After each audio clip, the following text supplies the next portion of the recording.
begin again. Thank you. Okay, hello everyone. I hope you're all doing well. I want to welcome you to this month's P&G Alumni Network Enrichment Series webinars. I'm your host, Ileana Rojas, and I hope you're all safe and well. And today we have a wonderful guest. However, before we start our conversation, let me tell you a little bit about the Enrichment Series. This is a monthly series where our goal is to connect members and provide enriching content, where we hope you learn something new and leave you inspired. And we do this by leveraging the expertise that we have within the network. All of this is part of a bigger mission of the P&G Alumni Network, which is a nonprofit founded by former P&G employees to share ideas, talents, and resources with each other, our communities, and our philanthropy efforts. Now, we have more than 35,000 members registered in 45 chapters worldwide. The P&G Alumni Network is officially recognized and supported by Procter & Gamble. We connect via our global conferences, local chapters, industry events, and online content. And our nonprofit foundation supports economic empowerment initiatives in communities around the world. Now, every other year, we have a global conference. Last year in November, we had a virtual one. It was our first virtual one with great success. But the next one is planned to be in person for fall of 2023, hopefully, in person in Washington, D.C. So save the date and we'll keep you posted. Now, this is a webinar, as you can see the screen. You also have different ways to interact either through the Q&A or through the chat function. So please share all of your questions, comments, thoughts through either of them. I'll make sure to review them. Now, we would love to hear a little bit from you. So let me launch the first poll. Okay. Can you see that? Yes, perfect. Okay. Oh, all the polls launched at the same time. Okay.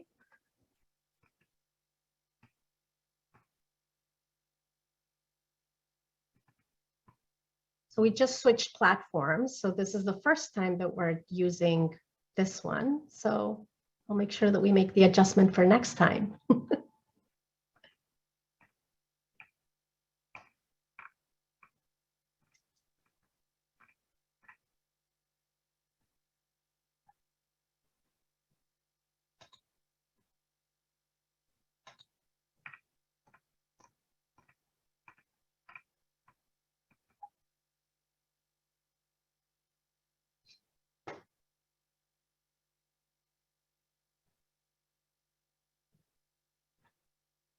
Okay, we're almost done.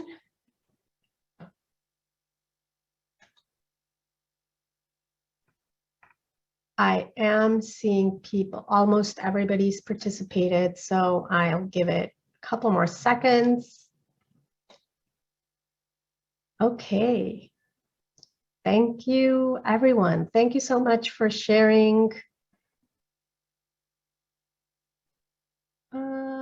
We're almost there. There we go. Thank you so much, everyone, for sharing. Okay, so without further ado, let me introduce you to our guest today, Guy Persuad. Thank you so much for being with us here this morning. Great. Hey, Ileana, thank you so much. And I wanted to wish a good morning or good afternoon or good evening to all of our esteemed alumni, wherever you are in the world. I'm delighted and honored to be able to do this with you because you've built so much of what we are going to be talking about today from different parts of our company. And I would love to also get your thoughts, your feedback, your input, your help. Great. We've got someone from Amsterdam. It's just a pleasure to be able to do this. I wanted to give you a brief introduction of myself for those of you who I have not had the pleasure of meeting. So my name is Guy Persuad. My family is from a country called Guyana, which I'm going to guess not many of you have been to, which is a small country just beside Venezuela in South America. I was the first person in my family to be born in the developed world. I was actually born in Canada, and I started my career with P&G after school at McGill University in Montreal in our Toronto office. Since then, I've been around the world with P&G. So I localized in the US in around 2000. And I've been to Geneva, back to the US, Canada. My first general manager time was in Guangzhou, China for 5 years on our fabric and home care business. And then Panama City, Panama, to run a business in Latin America. And I just recently came back to the US in January 2021. So the third time I've been back to Cincinnati, my new home. And I'm going to share a little bit about what we're doing in new business. But part of my own personal journey has been that in most of my life, I've been in a country that was not my own, with P&G and before P&G. I studied in Copenhagen, and as you know, my family's from a different country. So one of the things that's been really important to me is to try to really learn and connect with local culture, local consumers, and have that hunger to learn. And I think that's perfect for what we're trying to do on new categories and new brands, because we don't have a lot of experience in these new categories. So I was really delighted when David called me last year, or a couple of years ago, to ask me to take on this role. So without further ado, I wanted to share a little bit about what we're trying to do in new business. And I'd love to make this engaging. We have some questions and some polls that we're going to ask you guys. So we started a new business with a vision to really be reapply the Pixar Disney model. In what we noticed is that this model has been working extremely well. This was an acquisition by Disney. But one of the reasons why I feel it's been working extremely well for Disney is because Pixar really builds from the core of what Disney's great at, which is entertainment, connecting to consumers, bringing people together, creating emotional stories. And really, it's still in the film business. So they do make animated pictures. They make incredible animated pictures. And they bring cutting edge skills to Disney, which were able to be shared and reapplied across the company, and pumped out a series of $500 million to $1 billion hits. And as we look back at our journey in new business, we have had many, many different wonderful iterations of this unit. FutureWorks, GrowthWorks, NBD, New Business Development, NBC, New Business Creation. And what we're trying to do now is build on all those learnings, not really change anything, but evolve. And I think that's a really important point that I wanted to share before I go into what's next, because a lot of times you go into a new business or a different business assignment, which I'm sure many of you have experienced, and you really want to change everything and do it your way and make a big transformation happening. And sometimes that can lead to a critique of what was done in the past.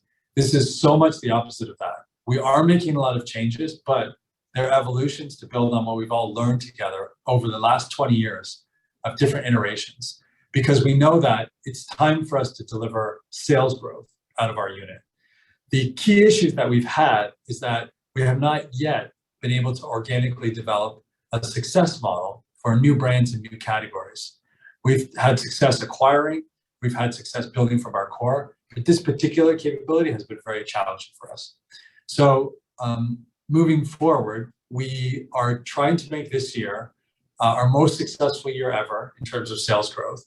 I can't share all of the kind of confidential information on the numbers, but we are on track to do about 50% more than we've done in the past 20 years in terms of total sales coming from our unit.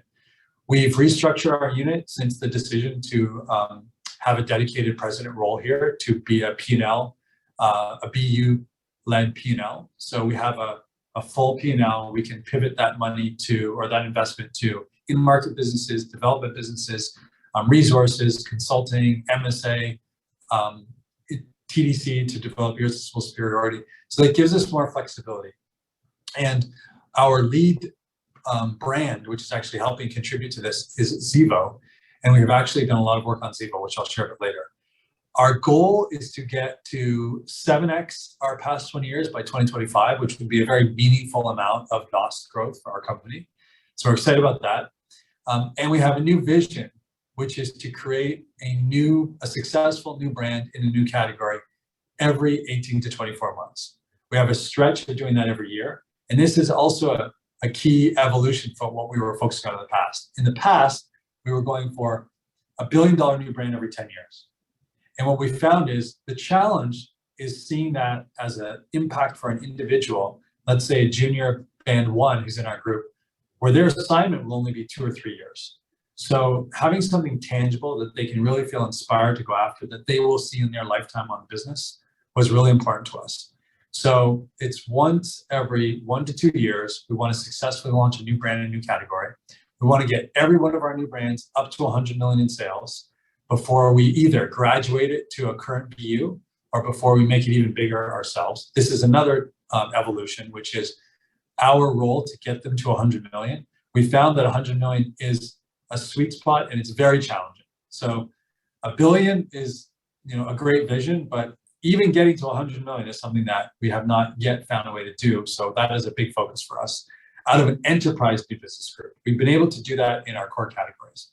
We've also built some capabilities to help. So we have a new scouting capability. We have created which helps us scout out new technologies that we can bring in and get a fast start. We have decided to invest more in R&D than in the past.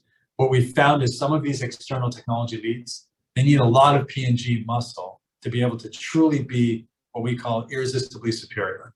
So over the past 12 months or so, we have increased significantly our investment in R&D in this unit.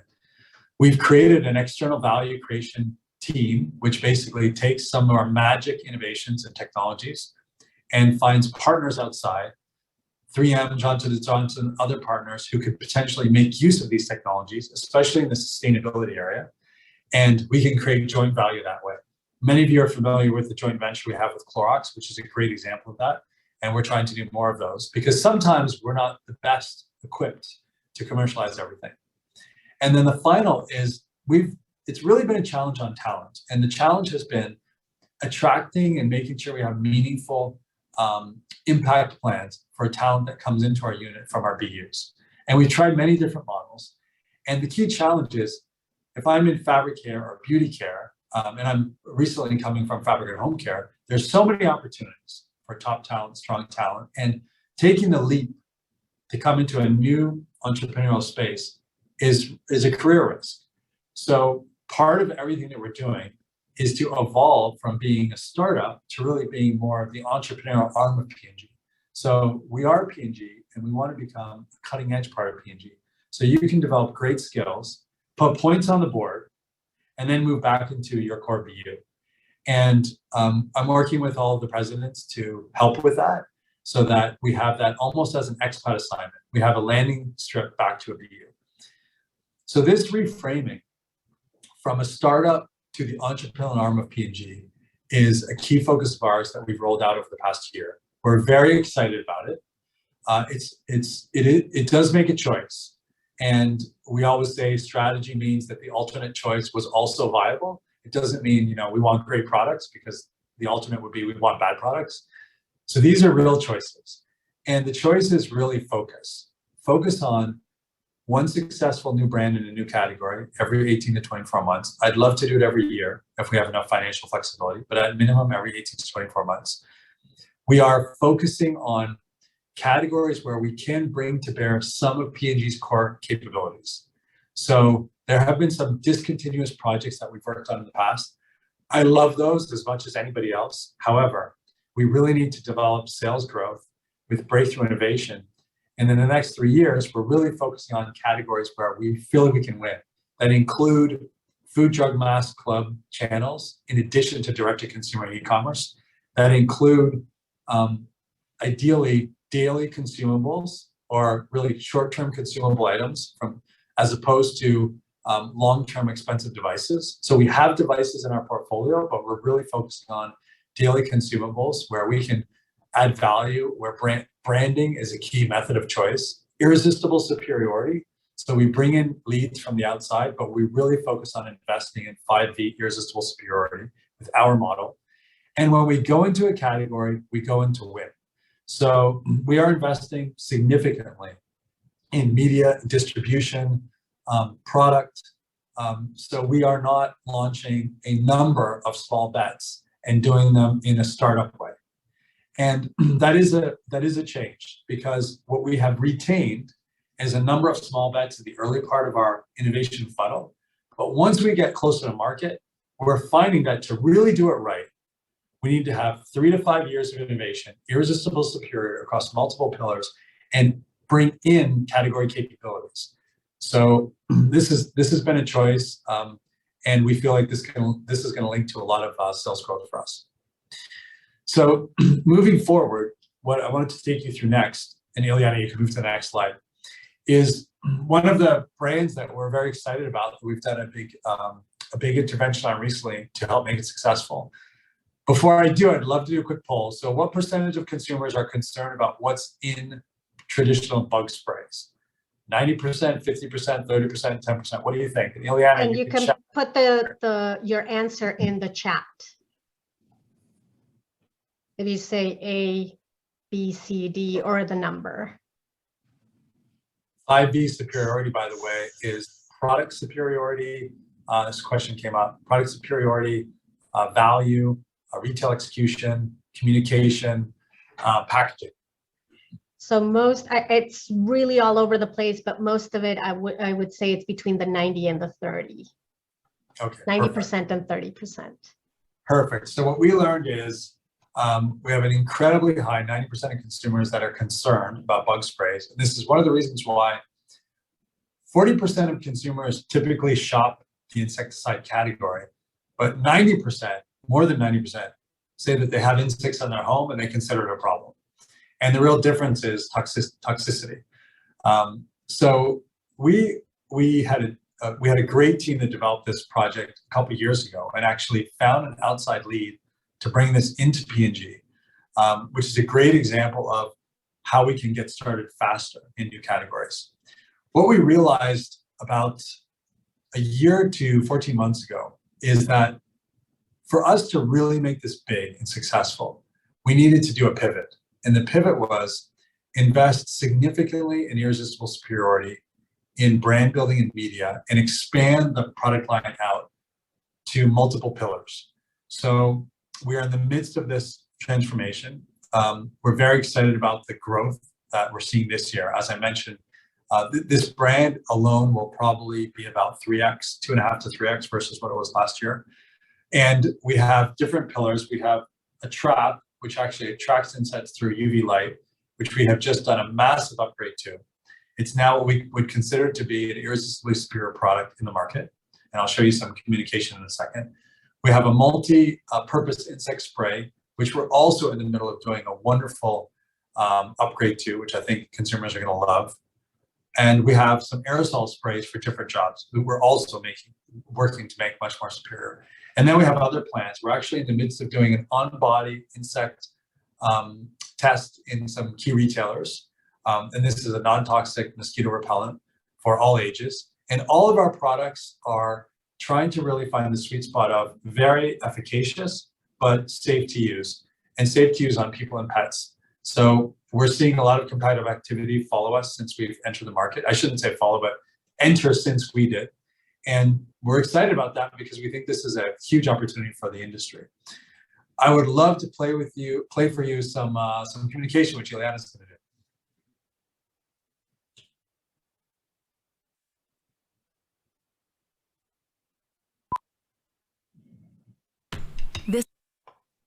Oops, give me 1 second. This is the story of two homes. They both have bugs, but only one has Zevo. Want a worry-free way to kill bugs? Zevo traps use light, not odors or chemical insecticides, to attract and trap flying insects. They work continuously, so you don't have to. Trap the bugs and simply send them away. Zevo. People-friendly, bug-deadly. So this is an example of one of the changes that we've made actually, which is you'll see that this is more traditional P&G advertising that you would have seen maybe on Febreze or some of our other categories. And it scores incredibly well. So we have one of the highest scores. We have a new methodology that we use. It has the highest score of bringing in non-category users into the category that we've ever seen. And the overall scores are what we consider to be blue. So we have the scorecard of red, yellow, green, blue. They're at the top of the top. And one of the things that we've done here is back to building from our core capabilities is, and we're using a local agency actually for this in Cincinnati. We're focusing on really growing our categories with our innovation. So not just attacking share growth from a competitor, which we don't think is sustainable, but dramatically increasing the level of innovation and category growth that we can offer by helping consumers solve new jobs to be done. Febreze, if you saw the Febreze shelf in 2001 compared to the Febreze shelf today, it is a completely different category. It's not an alternative to Glade. It's in a way offering a new benefit that consumers haven't experienced before. And this is where we see the opportunity. I believe this trap can be in every home in America and beyond. Obviously, we're not just focusing on the US, but we're starting in the US. I don't see any reason why not. And we also see consumers absolutely love this product when they start using it. As I mentioned, irresistible superiority, we upgraded the product, we brought in new claims, then we were ready to create great communication, which is going to be full 360 degrees. We're activating a big TikTok on this soon. You're going to see a lot more of it. And then investing heavily in the media and distribution. So this is P&G's playbook brought to new categories and new brands, not startup incubations. Those help us eventually determine what we're going to focus on. But once we focus, we're really going big. The next thing, this is help needed. Yeah, I would love to do a bit of a call to action here, which is, I'm just going to minimize my screen so I can see all this. I would love if you guys could try this.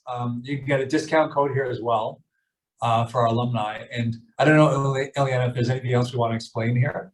I just put the website on the chat.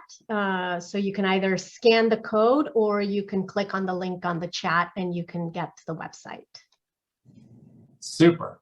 So we'd love to get all of you involved and get your feedback, and hopefully you like it. A lot of our consumers are reposting things on Facebook and on their TikToks and Instagrams, which is great because it's organic, it's not paid.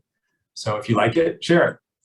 And we are starting in the US, but we're focusing on eventually working on our expansion plans. And this is, again, back to focus. So what I'm trying to do is make sure that we establish wins, build on the 20 years of all the learning, and now start to deliver sales growth for our company with focus, and then branch out for that. The next poll I would love you to participate in is in another product that we have. So what percentage of psoriasis or eczema sufferers are unsatisfied with current treatment options? And Ileana is going to share what we're seeing in the chat. Yep. So in general, it's between 90 and 50%, although we do have other answers, but most of them range 90-50%. Great, wonderful. Well, it's very similar to Zevo, and in this case, it's 50%. And it's interesting because when we double clicked on the 50%, we went into possibilities. And what consumers shared overwhelmingly in this category is, I don't have any other options. So their level of satisfaction is actually quite low. However, once they find something that remotely works, they're incredibly excited, because the bar that they're experiencing of pain, irritation, frustration, discomfort is so high, they just want some kind of relief. So we really feel like we can help here. And what I wanted to share next is our product on Bodewell. So this is another example like Zevo. Typically these innovations in this space take about 5 years to actually get into the market from the time you seed and find something. We're trying to get that down, but that's typically what it is. The average we've had has been more like 10 to 12. So we're trying to get it to 5 years and eventually 3 years. This product was identified a few years ago, actually, by another outside company. And what we found is similar to our learnings, we had a good start, but it wasn't doing very well in the initial incubation that we had completed last year. And the key reasons are what I've shared. So irresistible superiority, playing to our strengths. So really breakthrough, exciting packaging, product, aesthetics, go-to-market, communication, value equation. So we've recently relaunched it. We've created our own direct-to-consumer garage here in our new business group, which we are now able to use for future innovations. We previously were working with an outside company, and we realized we need to create that capability ourselves if we want to aspire to be the Pixar P&G. So we brought in tremendous digital talent that we have here. They're incredibly hungry, incredibly knowledgeable and talented, and they're able to come up with insights that our traditional methodologies were not indicating. For example, things like seasonality on Bodwell. When are consumers most experiencing eczema psoriasis symptoms, which we can read through trends online. So this one, we are just relaunching now, and we're going to be doing a lot of work over the next year to make this great, take it from good to great. And I would love also, I have a little call to action here as well. So Elena, if you can, and this is the garage that we just created. So our teams created a way for us to launch all of these ourselves now on direct to consumer as we learn and eventually get into our full omni-channel launch. So you can see some of the materials here. And the call to action, and then we're gonna wrap up and open to some Q&As, is would love the same on here, which is if any of your friends and family are eczema or psoriasis sufferers, we'd love you. We also have a discount here. And I think Ileana has also shared the URL on our chat. Yes. Perfect. And if you like it, please share. We're always excited to get reviews. So yeah, this is a shameless plug for some of our products. But I thought I would take advantage of the opportunity to do that. So we're going to move now, but before we do, I just wanted to give you, some inspiration that we're having here too, which is when Disney acquired Pixar, and actually Pixar evolved a lot since then. You can see here what was happening with Disney, and as the innovation started pumping out from Pixar and trickling down and trickling over to the rest of Disney, they really saw tremendous growth. And I truly believe that this is much more than about the next $100 million brand that we create in our unit. This is about creating the capability for P&G to organically and successfully enter new categories with new brands, which is not easy, but we can do it. We haven't done it yet, but I truly believe we're able to do this and add to all of the wonderful core category growth we're seeing. We have tremendous innovation programs in our core categories, our 10 core categories, within the core and branching out from the core. And I know a lot of you have seen those in the past years. And we'd like to see if we can add the 11th, 12th, 13th category to P&G. So I'd love to turn it over to Ileana maybe to guide us through any Q&A. Love to hear any of your ideas on our pgventurestudio.com site. A great example of something we've built from. This has existed for our last few years, and we built from it instead of changing it. I find that a lot of times we change things unnecessarily. I've done that in my past, and we're trying to retain some of the great assets that have been created by previous generations. So I'd love to take some questions, Ileana. Yes, we have many. And by the way, we have several comments that people have already bought Zevo just by being here. So great plug. Back in your initial slides before the Zevo example, or when you were introducing Zevo, you talked about 5V or the meaning of 5V. I know that you briefly skimmed to it, but we're having more questions if you can repeat what the meaning of the 5V is. Perfect. So V stands for vector, and it's 5 vectors of superiority. I like to merge both and say five vectors of irresistible superiority. And typically what that means is we used to think of product superiority as superiority. So juice in a bottle and making sure that that's outstanding. And I believe that we have a lot to learn, but it is a strength of ours. So we can do that very well. We've tried to make this much more holistic.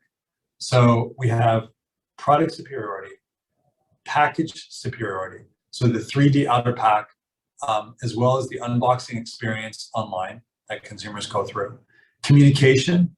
So here it would be all forms of communication, online, offline.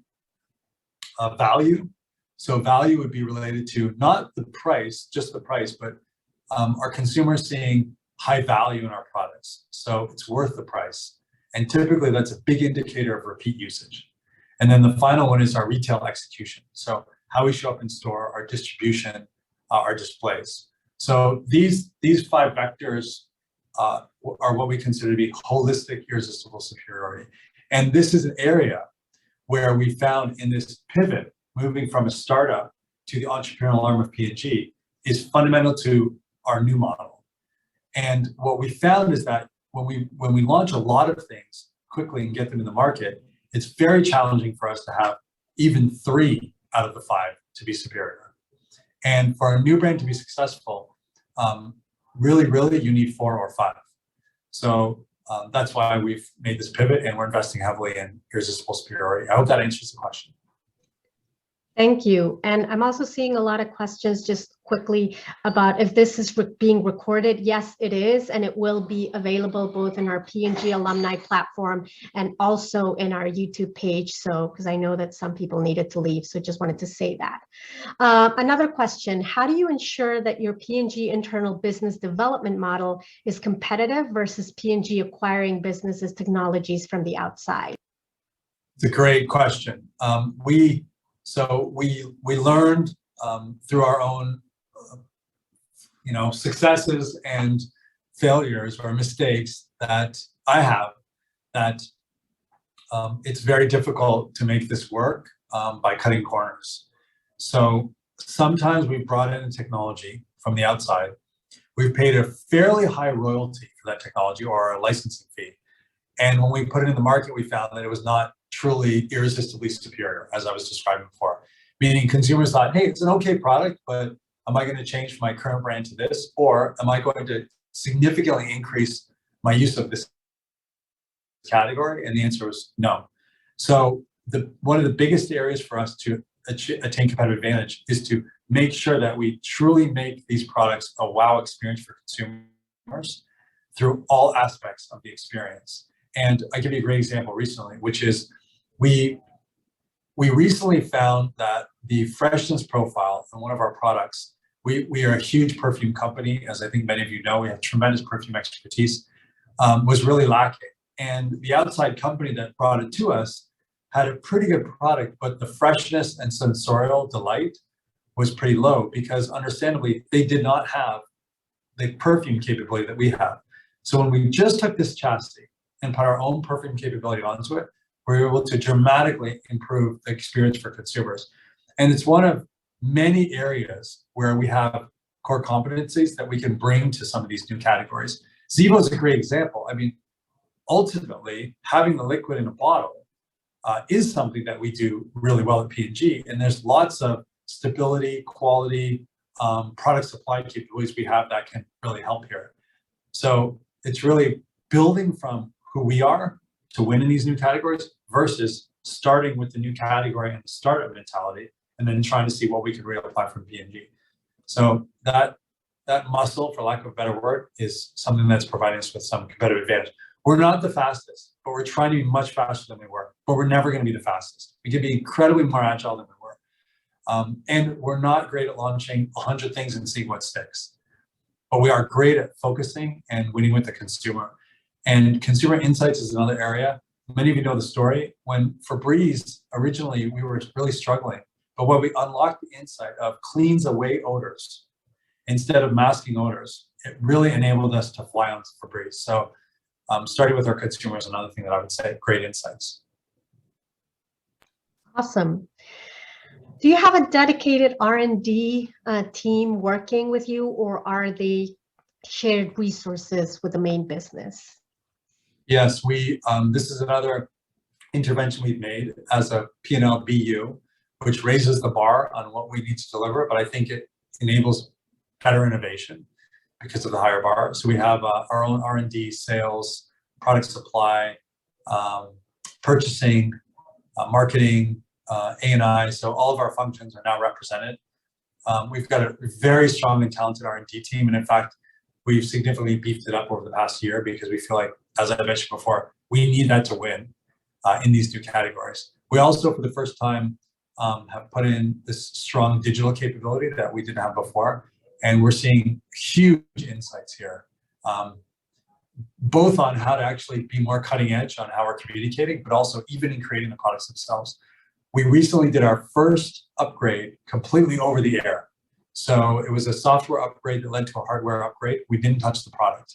It was completely done through an application and a connected device with consumers. Thank you.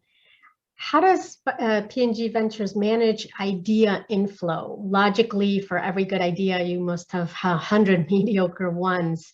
So how do you cut through the clutter? It's really challenging, and I'll double click on this in a second with an organizational challenge we have. So we get usually about 400 to 500 ideas every 1 to 2 months, and one thing I'm certain of is there are things we're going to miss because who knows what's going to be the next big one, and it's really difficult to filter and decide. I feel like we have a much better way to do that now, because now that we have this playbook that I shared, we are able to look at the new products or the new ideas from that lens. So if it's something that has to do with a medical device sold in a hospital, but it's a breakthrough innovation, versus an opportunity to have a consumable at home, where the consumer is our direct target market as opposed to another company, we know that we will have a higher chance of success there. So we're trying to make sure we have a 70-20-10 principle. 70% of what we do is really in our core capabilities, new categories and new category consumption opportunities. 20% is more adjacencies to our core, and then 10% are more disruptive because we know we need the disruptive. And the second thing I wanted to mention there is another thing that's challenging is with our organization, sometimes projects, we need to pass even after they've been developed for 3 to 6 months. So we have a persevere, pivot, pass process. Persevere, things are going well. We keep learning and growing and investing in that project. Pivot, things are going good, but we've learned something fundamental and we need to make a big shift on that project. And third is pass, which is we gave it our best shot and we need to refuel other projects. This is a fundamental part of our business model. We've had projects in the past that have lasted for multiple years, 10, 12, 15 years. And in the end, didn't make it and we passed. But the opportunity cost, and it's very hard sometimes to shut down projects, but the opportunity cost of that 15 years is probably a chance to try 50 other projects. So it's really important that we encourage and celebrate projects that do not make it to the next phase, do our best to take care of every individual, find great work for them, and make sure that we pivot to fuel other bets. So failing fast is incredibly important for us. In relation to disposable products like the bug collector, do you see much difference in consumer sentiment between US and Europe, thinking about sustainability and the removal of single-use plastics in Europe? What's your position on sustainability in general? Yes, wonderful. So we're starting with chemistry, which is I would say that globally the perspective on chemistry, liquids, toxicity is very similar. And then I'll talk packaging in a second, which is consumers just do not want to make that trade-off anymore. I don't want to have to choose between something that's effective and something that's safe, good to use, good for me, good for the environment. Good for me, we're seeing is a much stronger need in general from consumers, and good for the environment comes second, but they're both important. So Bodewell is made from 22 botanicals. It is a proprietary formula that actually is non-toxic and very safe and does not use heavy steroids or cortisones. So a consumer can use this multiple times for multiple years and not get a reaction, which is something that in my own personal family experience, when using steroids and cortisones, sometimes overuse can be very damaging to your skin. And we rebuild the skin from the inside out with these botanicals. And I know I'm sounding like a sales pitch here, but I'm just sharing how important this is to us to be able to get that, not make the consumer make that trade-off. We want to do the work, not have the consumer do the work. And then on Zevo, we can't make this claim right now in communication, but I know this about our product because we haven't done all the full regulatory testing, but it's so safe. You can actually spray this product on dog food and have a dog eat it. Please don't do that because, as I said, we didn't validate all these claims, but we use essential oils in the product to basically deal with the bugs. Same thing on some other innovation. So, and we're trying to, as we do this, really make sure we get the products right so we don't make the trade-off. Packaging. So the new vision that we have on packaging is, instead of making sustainability an add-on at the end of our innovation cycle and doing a sustainability initiative, every time we brief a new project, we're briefing with the most sustainable options and ingredients we have and make an educated decision on which ones are ready for prime time, we can afford and manufacture, and which ones are not yet. And so it's becoming part of our core process.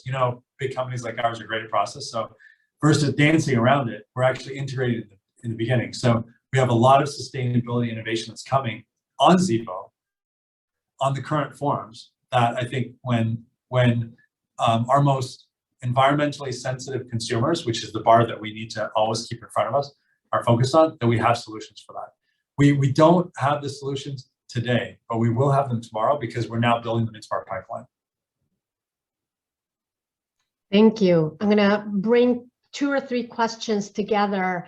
How do you manage the potential conflicting strategies between your business unit and the main core business? And how do you interact with other businesses, if so that you don't step on each other's toes? Great question. This has always been challenging for us. We've had 2 issues. Either we've been an island, so excuse me. We've either been an island and we're too far away from the core. Nobody knows what we're doing. There's very little interaction, and then one day we launch something on the market and people are, what are we doing?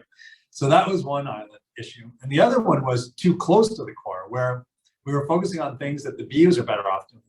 So that's a real sweet spot to find for a group. And this is a solution that we found.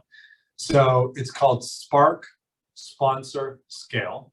So, and I've agreed this with each of the presidents in our sectors and CEOs, which is that when we spark new projects, we do it with freedom and flexibility and agility, because the worst thing you want to do to a team early on is kind of kill their ingenuity and their innovation by laying too many guardrails. So I agree with the presidents that if my team in our new business group, PGV group, is excited about something, we'll let them experiment, play, develop, even if it may not be something that's a category looks at it and says, that's perfect, I want that one day, or I hate that.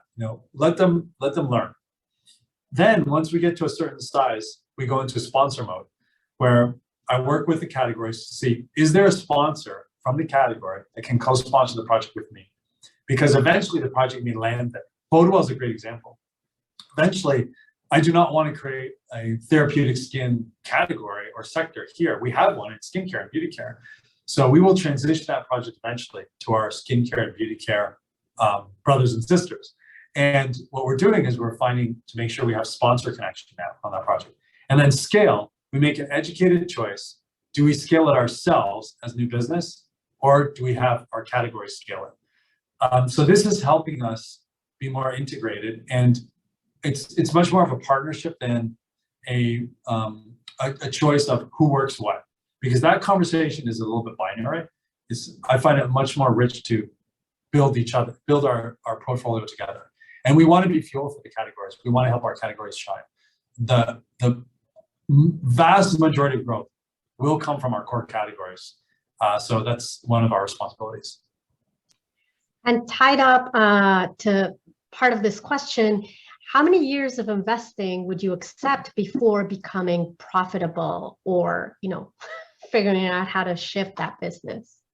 There's no golden rule, but there is a golden rule that I like to have on structural margins, so on gross margins. I would love to get to all of our businesses to structural health within about 2 years of launching. It's hard to do it on day one because we don't have scale yet. But by the end of year 2 or so, I really like it when we have healthy gross margins. It's very hard, and the reason is it's very hard to get the brand to 100 million and invest in the media without the healthy gross margin. On after-tax profitability, and I'll stay on our line of confidentiality, but on after-tax profitability, for me, it's really about how much innovation, how big we see the brand in the future, how much growth potential do we see. If there's a lot of growth potential and we have healthy gross margins, then for me, more investment is better because it's going to pay off in the long run and give us a great ROI, especially on a new brand. And so what we limit that with is what our financial flexibility is in a current fiscal year. So the beauty of our new BU model, which is P&L-led model, is we have to take the responsibility to choose to invest more in this in-market business or more in our development pipeline. We don't put that burden on someone else. So I have a set amount of funding, and then we choose within that range how to invest in our businesses. So if I would like to double the media on Zevo, I can, but I have to sacrifice some future projects. And I think that's more fair than putting that burden on the core categories or on our company. Have you brought digital talent to build your own D2C sites, or are you using external suppliers? Yes, we brought in digital talent. We tripled our digital talent capability here. Outstanding digital talent, hungry.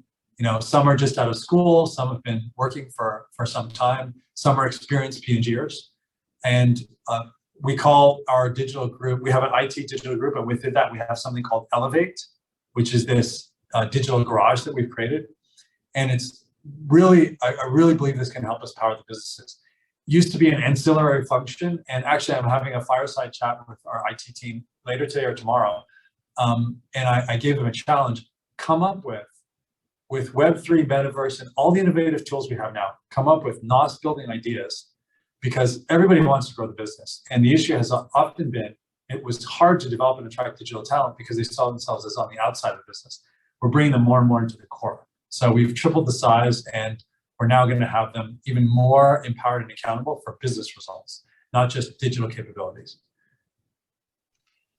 And you're talking right now about capabilities, and you also talked before about talent being, one of those challenges for people moving from the regular business into this business.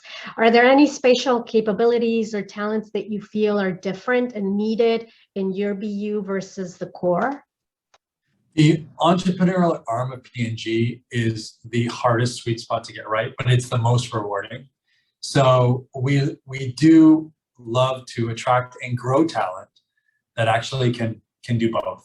And the challenge is, typically when you grow up in a company and you develop a certain way of doing things, being entrepreneurial is a struggle, because it's the definition of that is breaking paradigms and doing things differently and innovating.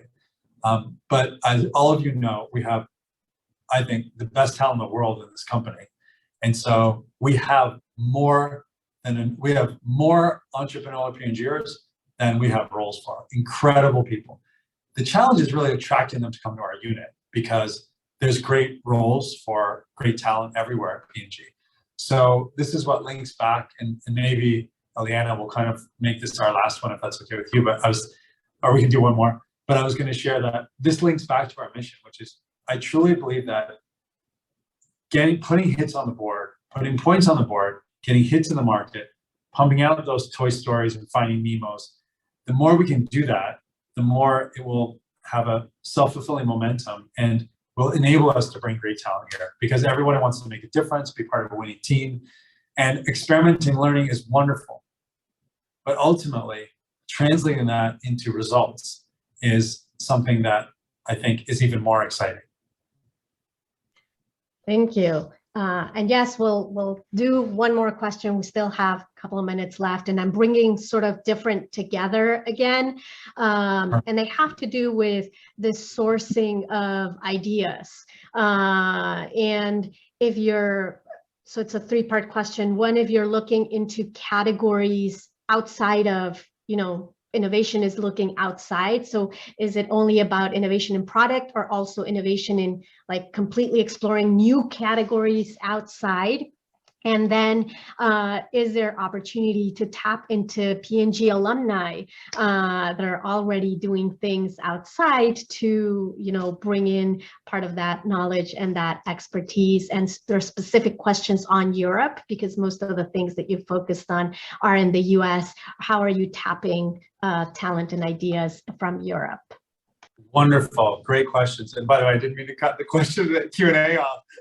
I just, when I'm participating in a call, sometimes when the Q&A goes long, I'm like, okay, I don't want to sign off because I want to be polite, but I'm kind of getting bored. So hopefully you guys are not getting bored. That's my only wish for. No, we're good. We're good. Okay, good. So on the second question, we've just actually we had two wonderful individuals who had retired from P&G, wonderful, distinguished careers, and we thought they would be perfect, and they're two completely separate roles, for some roles that we had where we thought there's nobody better that could do it than these two individuals. So we actually contacted them within 3 to 6 months of retiring, and they have been and are working for us and making a huge impact. So that's one way that we would love, like if any of our alumni have capabilities, skills, or expertise that they want us to be aware of and are interested, then we can, with Ileana, if you can send a note to Ileana, and then I can make sure I connect you with our HR leader in new business. So that's one. And we're super open and hungry actually for P&G talent. It's wonderful talent that, as I mentioned, one individual I called literally the week after they retired, and I just said, hey, any chance? And they said, not right now, I want to chill. But 3 months later, they were like, okay, I'm ready. So, and then the second one is ideas, innovation, technologies, leads. Love that. As I mentioned, we're getting 400 to 500 every 1 to 2 months. But the ones coming from P&Gers typically just come with more of a filter and have a higher chance of success. So we'd love any of that, including international, because a lot of times I was recently working with a gentleman in Latin America who has no real interest in developing a big business in the US or North America or Europe, because they don't really have capabilities there, but they've got some wonderful ideas and wonderful technology. So we love international ideas, insights, or products, leads. The ideal for us is you have a technical or product idea or a lead, and then we can take it and run and make sure it's a win-win partnership. And then the third one is, I've mentioned a lot about the US and not even Canada, but specifically the US. And that's linked to what I was sharing, which is we really want to get started, walk, run, fly. We really want to get off the ground and have a couple wins, and then branch out from there. So I really do want to expand eventually, but right now we are starting in the US. But that doesn't mean that these capabilities, talent, experts, technologies, partnerships can't come from all over the world. In fact, many of them do. So if you're in Europe or anywhere in the world, we'd love to hear from you. Awesome. Well, we still have more questions, but we've run out of time. Any final words? I just, I wanted to share that, like I was thinking about this morning as I was trying to work. I was actually listening to some beautiful music, and the sun was rising here. It was a gorgeous way to come to this meeting.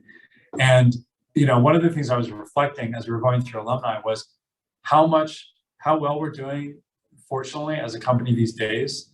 And we're trying to keep our momentum going, and how much of that is due to what our alumni had helped us build.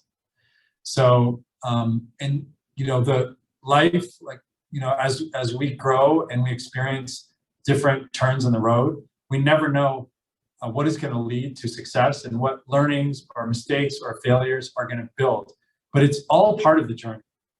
And of all the mistakes I've made, I was like, oh, I wish I didn't do that. But it's all part of where I am today. And we are part of what you guys all built. So I just wanted to thank you for the opportunity to talk to you. And I would love your partnership and help in what we're doing. So it was a real pleasure and an honor to be with you guys today. Thank you. Thank you so much, Guy. Thank you for sharing all of this great information. We're excited to have you, and I'm sure people will continue to contact us, and then we'll connect them directly to you. Thank you so much. And let me share my screen once more just for some final announcements. Get involved, sign up for updates at pgalums.com.